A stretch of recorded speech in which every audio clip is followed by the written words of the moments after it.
Bien, una vez ya revisada y viendo las perspectivas de la misión tradicional que se llevó a cabo en los años 1908 a 1971, vamos a revisar ahora la nueva segunda forma de misión que adoptaron los misioneros redentoristas en México. Esta segunda forma de misión es la llamada misión querigmática. Bien, pues vamos ahora a enunciar o a describir su contexto, cómo nace este modelo de misión, cómo se llevan a cabo las misiones, quiénes las llevan a cabo y finalmente un pequeño balance vamos a ir rescatando elementos importantes que nos pueden ayudar para dar paso al siguiente esquema de misión, que es la misión por asambleas. Bien, según las crónicas, se dice que el 18 de abril de 1971 empezaba la Gran Misión de Mazatlán. Este fue el comienzo, precedido por algunos ensayos y largas horas de mentalización de una nueva etapa de las misiones redentoristas en México. La misión, a partir de este momento, tenía otra imagen gracias a la revisión profunda de sus contenidos y a la adecuación de sus métodos a los nuevos tiempos. ¿En qué consistió esta adecuación y cómo se dieron estos nuevos métodos para que la misión cambiara de perspectiva? Bien, vamos a revisar el contexto. Nos encontramos en primer lugar con grandes cambios desde la primera mitad del siglo XX. En primer lugar encontramos cambios en la sociedad. Hay una sociedad en tránsito. Hay una sociedad que busca reconstruirse, busca entenderse y reconstruirse a sí misma. Recordemos que hubo grandes catástrofes, sobre todo hablando de la Primera y de la Segunda Guerra Mundial, sobre todo en Europa. Entonces hay una sociedad que se está buscando su identidad, se está tratando de reconstruir, está buscando nuevos paradigmas, nuevas formas de estabilidad, por así decirlo. Encontramos también que hay cambios en la iglesia, encontramos que se da un impulso en la renovación bíblica, en la renovación litúrgica, en la renovación pastoral. Se van también dando esta restauración tanto del pensamiento tomista de Santo Tomás de Aquino como del pensamiento social. Recordemos que en el año de 1891 León XIII publica la encíclica de Rerum Novarum, donde trata las cuestiones sociales, esto es, todos los fenómenos que tienen que ver con las revoluciones del socialismo, del capitalismo, cómo la iglesia va entendiendo estas nuevas construcciones sociales, cómo van entendiendo estos fenómenos sociales donde siguen afectándose a más personas y cómo la iglesia sigue siendo sacramento universal de salvación. Por eso, en ese sentido, se busca que la iglesia vaya abriéndose poco a poco al mundo. Y es por eso que hay una puesta al día de la iglesia. Esta puesta al día se concreta en los años de 1962 a 1965 con el Concilio Vaticano II. Este Concilio Vaticano II, ¿cuál fue prácticamente, digamos, su objetivo?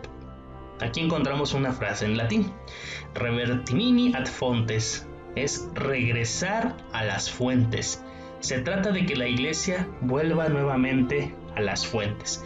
¿Con esto qué queremos decir? Tenemos que volver al Evangelio. La iglesia tiene que volver al acontecimiento de Jesucristo, al acontecimiento de la historia de la salvación suscitada por Dios en la persona de Jesús. Y es por eso que la iglesia, si quiere dialogar con el mundo, ha de entender que es un sacramento de salvación y ha de entender que ella está puesta en el mundo para dialogar con él, no para rechazarlo, sino para encontrarse con la vida de los fieles, una vida que tiene que acrecentar en la fe y en la salvación. Por eso se trata de acrecentar de día en día entre los fieles la vida cristiana, adaptar mejor a las necesidades de nuestro tiempo las instituciones que están sujetas a cambio, promover todo aquello que pueda contribuir a la unión de cuantos creen en Jesucristo y fortalecer lo que sirve para invitar a todos los hombres al seno de la iglesia. Recordemos pues que si había una especie de estar en contra del modernismo o una iglesia antimodernista. Ahora se trata de que la iglesia dialogue, se enfrente al mundo, porque su razón de ser está ahí, no está fuera del mundo, tiene que estar en medio del mundo, en medio de los pecadores, tiene que dar luz, tiene que dar fuerza de salvación, tiene que ser, como dice uno de los documentos del Vaticano II, que es la Lumen Gentium sobre la Iglesia, tiene que ser sacramento universal de salvación, y al serlo es esencialmente misionera. La Iglesia es misionera, tiene que estar siempre en salida, y eso también ya lo reafirma el Papa Francisco en su exhortación apostólica Evangelii Gaudium, donde dice que la Iglesia primerea la misión. Su objetivo de la iglesia es estar en salida, estar en las periferias. Y este regresar a las fuentes va a ayudar a que la iglesia salga y vaya hacia los lugares donde se necesita la esperanza. En México encontramos de pronto que hay ciertos cambios. Hay una estabilidad aparente.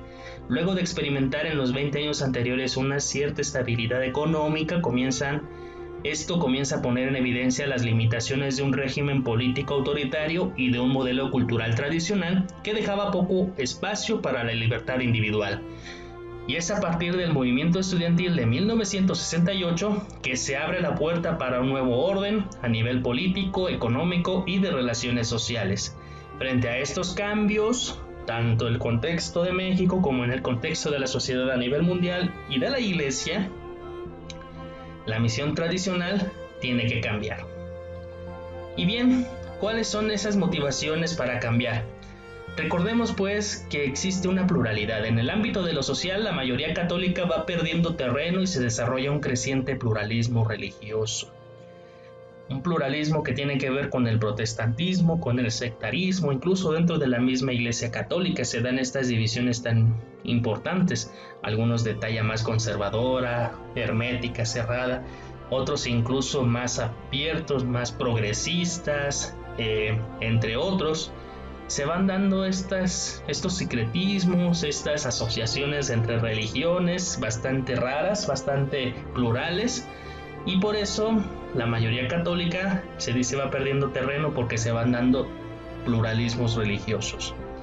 Se van dando pasos cada vez más sólidos de lo rural a lo urbano. Recordemos que esto sobre todo va dándose paso en los años 50, 60, cuando las grandes ciudades van a estar creciendo económica, social, políticamente, y van a ser un gran centro de empleos, centros de trabajo, centros de vida y de estabilidad. Eso va a hacer que muchos campesinos vayan del campo a la ciudad a buscar mejores oportunidades de vida, motivando movimientos migratorios. Entonces, se van dando grandes crecimientos urbanos, grandes centros de economías, de política, etcétera. Pues se va dando una cierta solidez, ¿no? Encontramos también que hay un lenguaje usado por los misioneros. Este lenguaje pues no corresponde al de la persona ordinaria.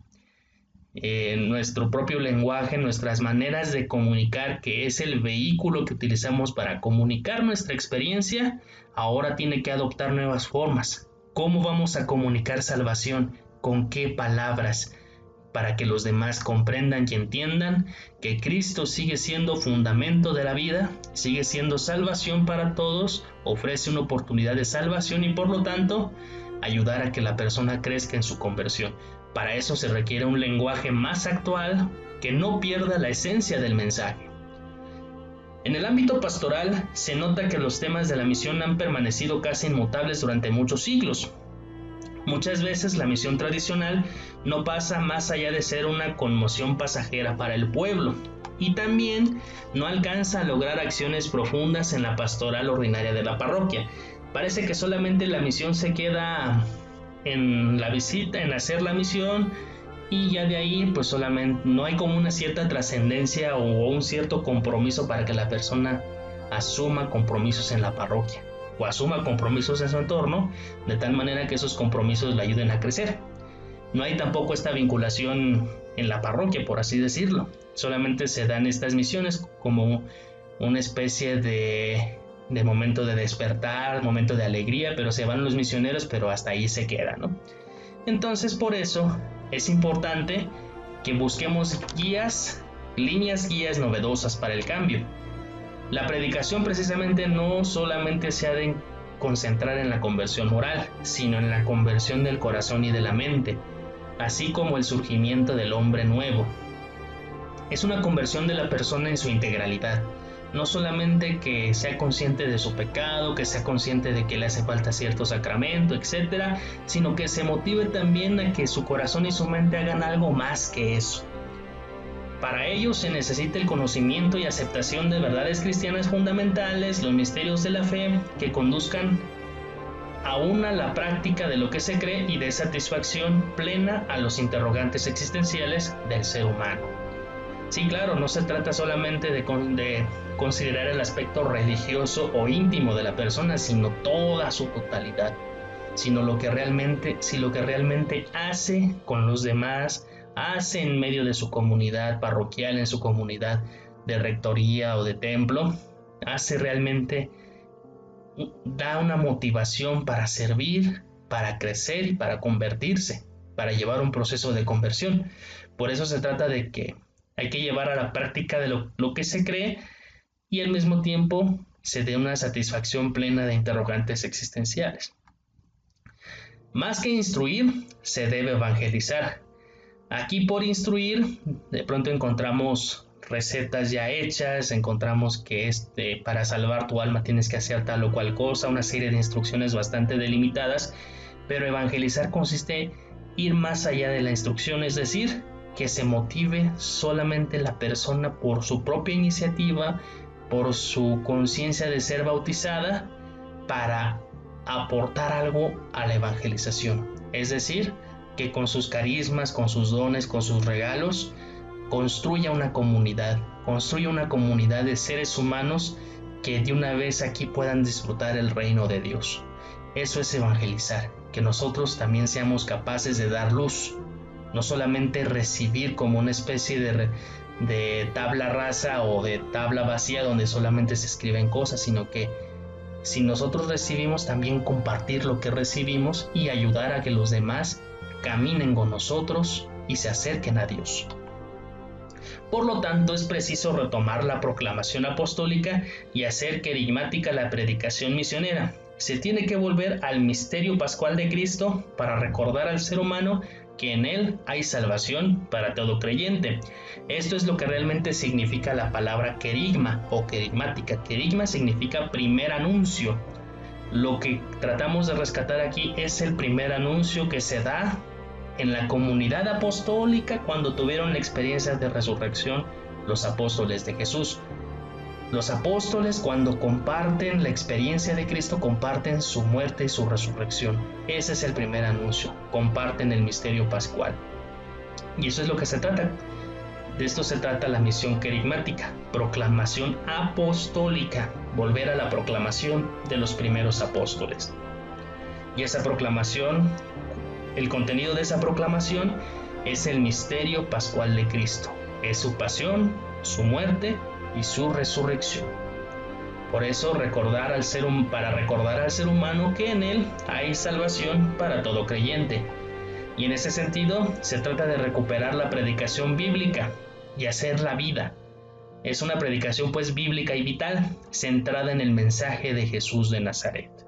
Es un mensaje desde las primeras comunidades y cómo este mensaje tan nuclear en la fe, tan importante en nuestra vida cristiana, tiene sentido en la actualidad, que tiene que iluminar nuestra actualidad, tiene que iluminar nuestra conversión y tiene que darnos pasos, tiene que aventarnos o que nosotros demos pasos más allá de lo que ya está dado.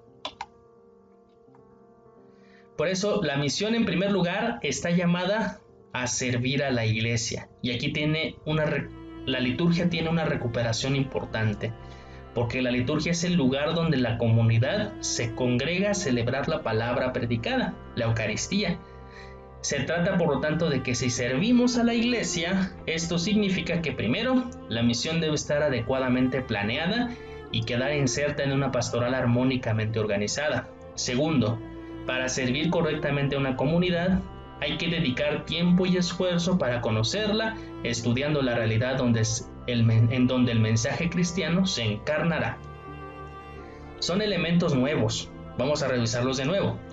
Fíjense bien, lo que ahora complementa o lo que ahora nutre esta misión carismática distinta a la misión tradicional aquí vemos dos cosas, ¿no? Primero, hay una inserción a la pastoral de la parroquia y de pronto puede ser a la pastoral de la diócesis, ¿no?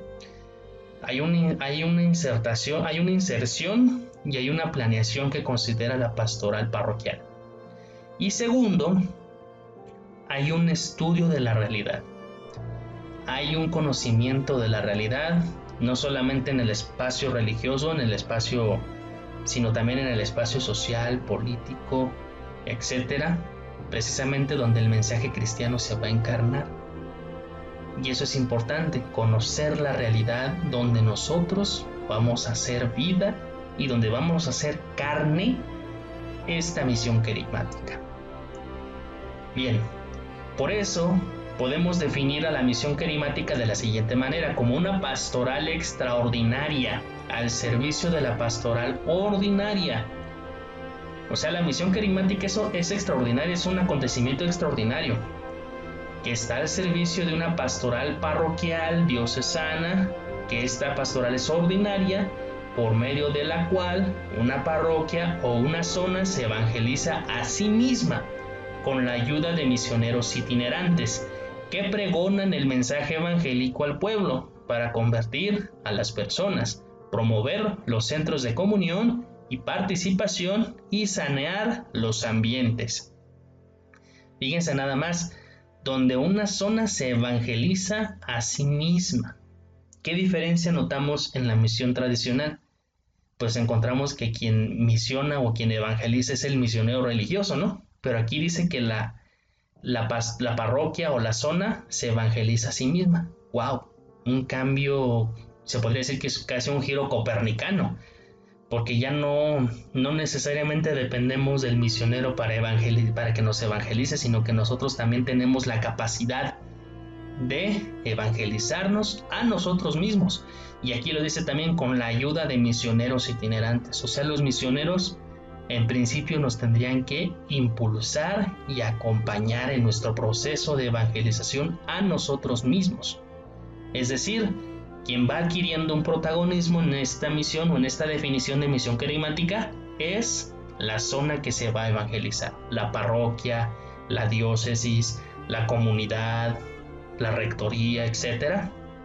Son ellos quienes van adquiriendo un protagonismo de evangelización.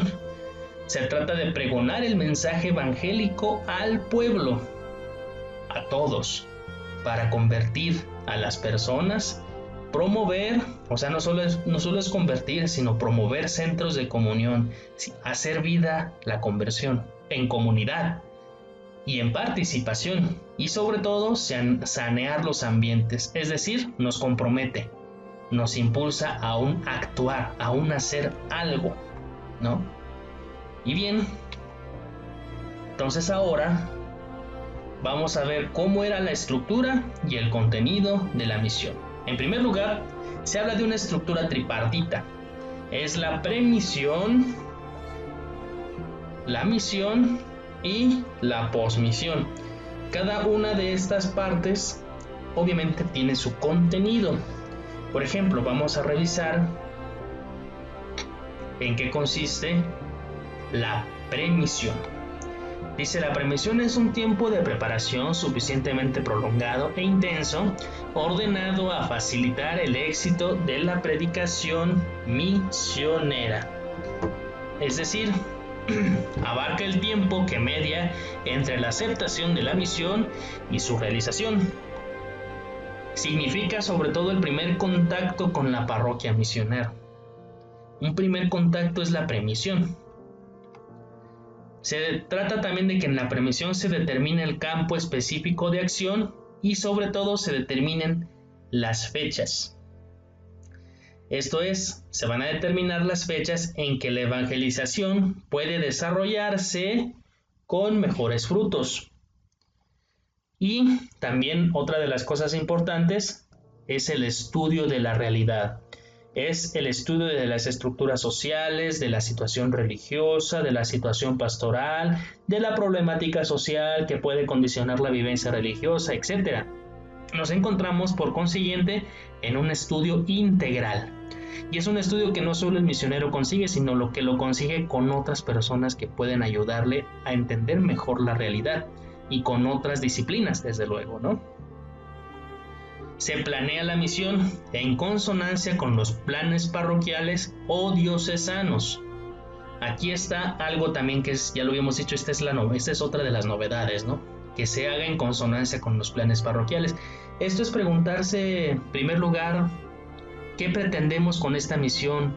¿Qué elementos del plan parroquial van a nutrirse con la misión? ¿Cuáles son los contenidos adecuados? Sobre todo los objetivos concretos que queremos alcanzar.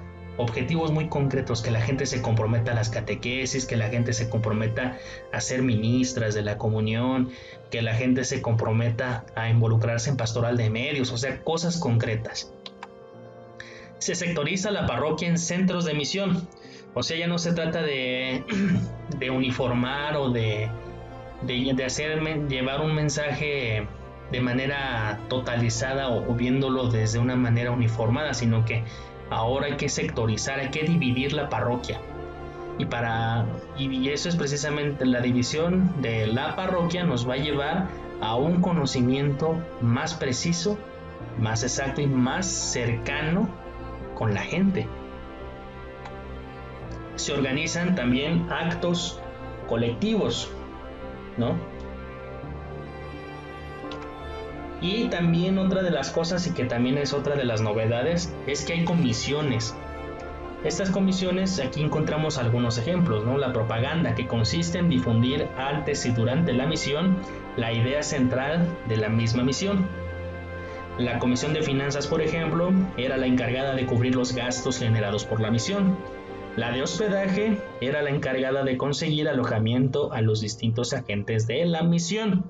La de liturgia, que deberá propiciar la participación de las distintas celebraciones de la misa y cuidar que se tenga el material necesario para ellas. Aquí ya también encontramos estas novedades de las comisiones, y que es algo que también hemos heredado en las misiones actuales. Algunos de los que ya hemos vivido los procesos de misión de la provincia de México de los Redentoristas nos daremos cuenta de esta realidad de las comisiones. Encontramos también el siguiente momento. Se hablaba de una premisión, ahora es el momento de la misión. Este es el momento más fuerte de la predicación, o es el momento no el más fuerte, sino el fuerte por excelencia, por antonomasia, de la predicación de la palabra de Dios. Su duración es de 4 semanas. Las primeras 2 hay una comisión. Encontramos sobre todo que hay una participación de religiosas misioneras que preparan la evangelización, sobre todo por medio de la visita domiciliaria. Este proceso se le llama preevangelización. ¿En qué consiste en primer lugar esta preevangelización? Sépanlo. Se trata de animar a la gente a participar activamente los siguientes 15 días. Segundo, hay que quitar los prejuicios contra la misión. Y al mismo tiempo de quitar los prejuicios, crear lazos de amistad. Tercero, se forman grupos homogéneos de acuerdo con los objetivos planteados en la premisión. Y 4, haya una colaboración de algunos fieles laicos. Aquí encontramos que incluso hay una comisión de misión en la parroquia, que está formada precisamente por laicos. Estos laicos irán preparando a todos los demás en el encuentro con la palabra de Dios. Y para este fin se van creando pequeños grupos homogéneos de personas, siempre de acuerdo con los objetivos concretos de la premisión, y que se trata sobre todo en dinamizar los grupos existentes, crear nuevos grupos, por ejemplo de jóvenes, de matrimonios, de oración, crear algunos grupos de círculos bíblicos, catequistas, agentes de evangelización. Por eso aquí ya es cuando entendemos un poco que la comunidad es la que se evangeliza a sí misma. Y las siguientes 2 semanas es el tiempo fuerte de la misión. Estas 2 semanas pues es la llegada de los misioneros, ¿no? Hay un primer momento que es la misa de envío. Decíamos que era el tiempo fuerte de la misión. Llegaban los misioneros que habían de predicar y las religiosas que ayudaron en la premisión o en la preevangelización, por así decirlo, pues empezaban a hacer un nuevo trabajo.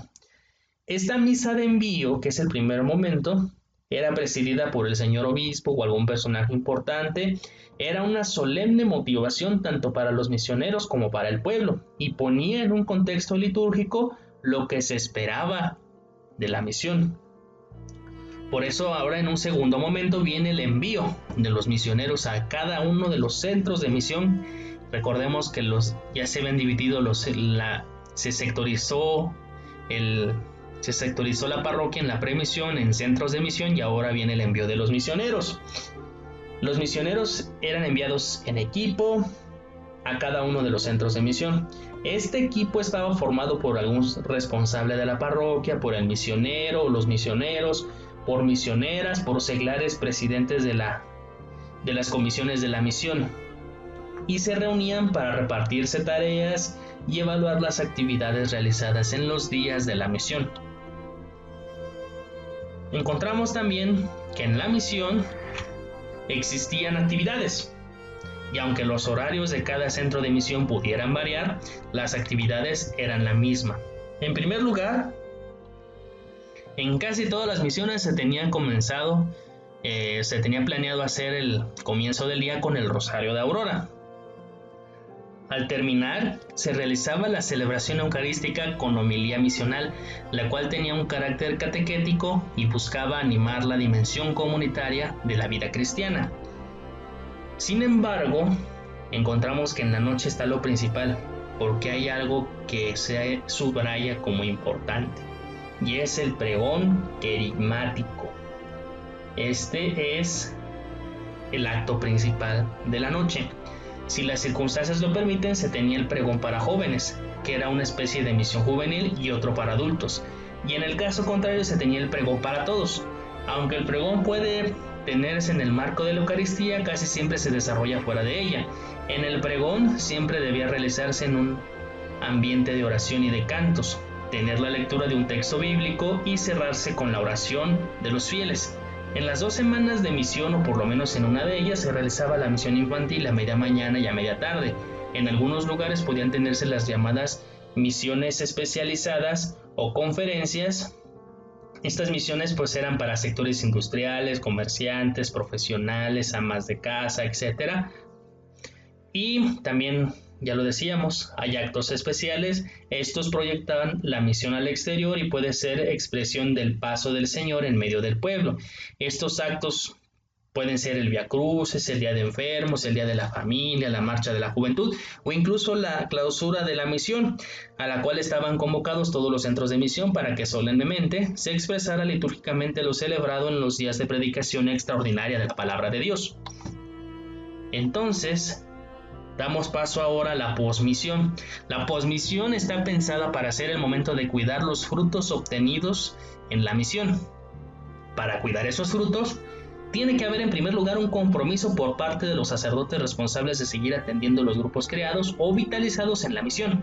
Este compromiso debía obtenerse desde el momento de concretar los objetivos prácticos de la misión. Incluso desde la premisión esto se tenía que tener claro, de llevar un acompañamiento post-misión, después de la misión. El trabajo de posmisión implicaría hacer un recuento de los resultados de la misión, un sondeo de la opinión que la misión ha merecido en los diversos sectores, la presencia ininterrumpida de las diversas comisiones creadas para la misión, la prosecución de objetivos señalados y no alcanzados durante la misión, la fijación de nuevas metas a partir del trabajo evangelizador, la reorganización de las estructuras parroquiales, la animación de militantes y la promoción de laicos al interior de la parroquia. Existe pues un sentido de renovación como un gran medio para fortalecer los frutos de la misión. Se trata por lo tanto de que esta posmisión sea muy conveniente, o incluso en esta posmisión se vea muy conveniente que algunos de los misioneros regresaran después de medio año de la misión para predicar algunos días a todo el pueblo. De llegar a realizarse, bastaría la presencia de misioneros por pocos días y tendrá como función principal el cometido de visitar a los grupos creados o visitados en la misión y de reanimar al pueblo en la vida cristiana. Bien, ¿cómo ahora era la organización? Veamos. Había un mayor grado de organización, si nos damos cuenta de cómo se llevaba a cabo la misión en el esquema pasado, había un mayor grado de organización respecto a la misión tradicional. Se destaca la eficacia de la planeación, incluso con muchos meses atrás. Requería de la participación de un mayor número de personas y de un organismo coordinador que estableciera contacto con la parroquia o zona pastoral a misionar y que recordara las principales responsabilidades a los ministros ordenados que la pidan. Aquí encontramos que este organismo coordinador es un organismo que está en constante contacto con la parroquia a misionar y tiene un deber importante, ¿no?, de recordar responsabilidades, de impulsar las responsabilidades, de impulsar que la misión se desarrolle. Se comienza a entender que la misión no la dan los padres misioneros solos, sino que es todo un equipo de padres misioneros, misioneras religiosas, seglares. El mismo párroco forma parte del equipo de la misión. Y finalmente, la estructura creada en la premisión servirá como vehículo para el trabajo de la misión, además de ser el medio para ultimar detalles y revisar el cambio hecho en el trabajo apostólico. Bueno, vamos a ver ahora el balance. ¿En qué contexto o qué podemos rescatar o cómo podemos no juzgar, sino tener un panorama amplio de esta misión carismática? ¿Cuáles serían como los aspectos a considerar? En primer lugar, la misión carismática se desarrolla o va teniendo impulso a raíz del Concilio Vaticano II. Este Concilio Vaticano II va a dar impulso a una iglesia misionera. La iglesia es sacramento universal de salvación, ya lo decíamos al principio, y al tener esta vocación de universalidad, está llamada a ser signo de presencia salvadora en el mundo, y esa salvación la tiene que dar hacia todos los seres humanos. Su misión es abrirse, tiene que abrirse y evangelizar, impulsar a llevar una palabra. La iglesia, por lo tanto, tiene un deber, y ese deber es anunciar la buena nueva, anunciar buena nueva a los seres humanos de hoy, a los seres humanos cuyos gozos, cuyas fatigas, cuyos cansancios, cuyos gozos, cuyos dolores son también nuestros. La iglesia asume el mundo en su realidad, y en ese asumir el mundo implica transformarlo, implica evangelizar, implica enfrentarse al mundo y dialogar con los seres humanos para ser salvación, para indicar que hay salvación en Cristo. Por eso la misión no ve en primera instancia al ser humano como pecador, con urgencia de arrepentimiento. Se trata de que quiere descubrir en él al ser creado a imagen de Dios, dotado de ciencia y libertad, supremo valor de la creación. Es resaltar que el ser humano es imagen de Dios y que tiene este dote de ciencia, es libre, es un ser humano que está abierto a crear mundos, a crear posibilidades de existencia, y por lo tanto es un supremo valor de la creación de Dios. Y de eso se trata. O sea, la misión entiende que este ser humano solo estará completo cuando descubra su propia verdad, que se revela en Jesucristo, y particularmente cuando acepte la salvación y la nueva vida que Él ofrece, no al individuo, sino a todo el pueblo de Dios. Encontramos otro giro importante. El ser humano no salva su alma por sí mismo. No es alguien que tiene que ir a salvar su alma, es Dios quien salva, Dios quien da la santidad. La santidad, la salvación viene de Dios. Y es por eso que que Dios en Jesucristo ofrece a todo el pueblo de Dios, no solo al individuo, ofrece salvación, ofrece una nueva vida. Y por eso es Dios quien se revela al ser humano y le ofrece la posibilidad desde su libertad, desde su ser criatural, le ofrece la posibilidad de ser un hombre nuevo. Y es por eso que el ser humano ahora ya no es aquel que deba huir de los peligros del mundo. A nosotros en el catecismo, ya había un catecismo muy antiguo, el de Jerónimo de Ripalda, nos enseñaban que había 3 enemigos del alma, ¿no? Los 3 enemigos del alma son el mundo, el demonio y la carne, ¿no? Pues ahora el mundo no es nuestro enemigo. El mundo es donde ahora nos enfrentamos nosotros y donde en medio del mundo buscamos la salvación. Por eso hombres y mujeres se saben partícipes y constructores de la historia. Por eso aquí podríamos decir que es configúrate con Cristo. Se trata de que nuestra vida, desde nuestra libertad, desde nuestras opciones, nos configuremos con Cristo. Y bueno, también hay una eclesiología, ya no de cristiandad, ya no una eclesiología piramidal de arriba hacia abajo, sino una eclesia circular. Una eclesiología, podríamos decirlo incluso con una palabra muy técnica, neumatológica. Una eclesiología del espíritu donde florecen ministerios, donde florecen carismas y sobre todo donde todo bautizado, todo cristiano bautizado es capaz de evangelizar. Es un apóstol completo. Es un apóstol que también está llamado a ofrecer sus dones y sus carismas para evangelizar y para suscitar conversión.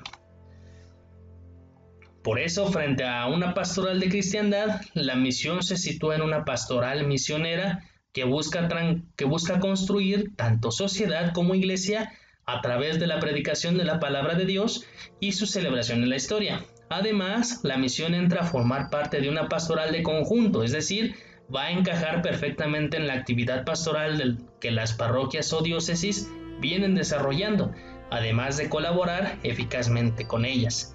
Por eso, hay 2 cosas importantes. Se trata de construir comunidad. O sea, si yo realmente soy consciente de que he sido salvado, Dios me ofrece su salvación, yo la he aceptado y ahora me toca vivirla y experimentarla y hacerla presente, no es que la haga yo solo, la tengo que hacer en comunidad. Y por lo tanto, mi propio encuentro con Cristo, mi propio encuentro en libertad con Dios, con Cristo, me lleva a un compromiso, hacer que las demás personas también se acerquen a Dios y se acerquen a Cristo. Es por eso que tenemos ahora en esta misión carismática una tarea de colaborar, no solamente en nuestras comunidades, sino en las parroquias, en las diócesis, a asumir las pastorales de la parroquia, a asumir los proyectos de la diócesis, a asumir las nuevas formas que se propongan, ya sea que yo sea un catequista, ya sea que yo sea un coordinador de grupo juvenil, ya sea que yo me anime a hacer marchas juveniles, campamentos, encuentros de catequistas, encuentros de ministros extraordinarios, etc. Hay mucho por hacer y hay mucho por colaborar. Aquí en este caso, el cristiano no es alguien que pueda decir que no va o que no tiene nada que hacer, porque el Espíritu Santo, al ser nosotros bautizados, nos ha dotado de carismas. Y al dotarnos de carismas, todos y cada uno de nosotros tenemos algo que aportar. Sea pequeño, sea grande, Dios no se va a fijar en lo pequeño o en lo grande, se va a fijar en la actitud y en la entrega y en la caridad con la cual yo soy capaz de ofrecer algo en favor de una buena evangelización. Y bien, ¿qué observaciones nos deja la misión carismática? En primer lugar, había unas dificultades en la premisión, sobre todo con el trabajo de las comisiones. A veces los representantes o quienes se asignaban las comisiones de pronto suelen fallar, no están presentes por actividades que puedan tener en sus casas, etcétera. O a veces, debido a estas dificultades, la premisión se podía extender. Y pues incluso en el estudio de la realidad, falta de reuniones necesarias con un equipo director, que era el equipo coordinador, ya lo habíamos mencionado anteriormente. Hay una poca importancia de la posmisión. O sea, parece que cuando se acentúa el tiempo fuerte, que es el de la misión, parece que en el tiempo fuerte se vive ya, se cree o se asume de antemano que ya la gente va a agarrar la onda y va a asumir el compromiso de una vez. O sea, por eso dicen que no hay necesidad de volver. Y de pronto parece que en la práctica la posmisión no se hizo. Se planeó, pero pareciera que no se hizo o se hizo con muy poca motivación. Y sobre todo, otra de las cosas, que aún se sentía el protagonismo del sacerdote misionero en los ejes del quehacer misionero. Sobre todo en cuáles, en la predicación y en la celebración. Ahorita en la actualidad ya hay una posibilidad de que el misionero laico en ausencia del presbítero predique la palabra. No. Aquí, por ejemplo, no. Incluso no se puede hablar de una celebración de la palabra. Siempre todo tenía que recaer en el sacerdote misionero. Aunque pues ya había una conciencia de colaboración en el equipo con religiosas y laicos y seglares, ya lo veíamos cuando estábamos viendo la estructura de la misión. Con todo, la misión querigmática alcanzó una meta muy preciada. ¿De qué se trata esto? Devolver su autenticidad a la predicación misionera y situarse en su justo lugar dentro de la pastoral de la Iglesia. De esto se trata, de que la misión querigmática sea o haya sido un momento donde la Iglesia o donde la gente, los bautizados, tomen conciencia de su ser misionero, un amplio servicio por hacer. Hemos dicho que el Espíritu nos ha dotado de carismas, nos ha dotado de encuentro con Dios y nos ha dotado de servicio. Por eso la misión querigmática, a raíz de la predicación misionera, tiene un lugar en la pastoral de la Iglesia. Nos compromete a colaborar con nuestra iglesia, a colaborar con nuestra parroquia de 1000 formas. Por eso la predicación misionera está al servicio de la Iglesia. No es solamente al servicio del ser humano, o no es para mi solo beneficio, podríamos decir que un beneficio egoísta, sino también es un beneficio comunitario. O sea, si nos encontramos con ejemplos tan grandes como por ejemplo algunos que son de otras sectas del pentecostalismo o de otras, digamos, otras confesiones religiosas, otras afiliaciones, qué sé yo, siempre nos vamos a encontrar con que el Espíritu Santo me iluminó, el Espíritu Santo me hizo hablar en lenguas, el Espíritu Santo me hizo... O sea, hay un encuentro muy personal, pero pues si eso no se traduce en servicio, o sea, ¿de qué me sirve hablar latín, griego, arameo, francés en un encuentro con el Espíritu Santo si eso yo no lo pongo al servicio de la comunidad? ¿O de qué me sirve estar llorando, estar llore y llore en un centro de culto donde supuestamente estoy recibiendo el Espíritu Santo, si eso no me ayuda a cambiar mi vida, o si eso no cambia mis estructuras de mente, de corazón, de todo mi ser? O sea, se trata de que si nosotros hemos tenido el encuentro con Dios, ese encuentro tiene que hacerse notar, y es en el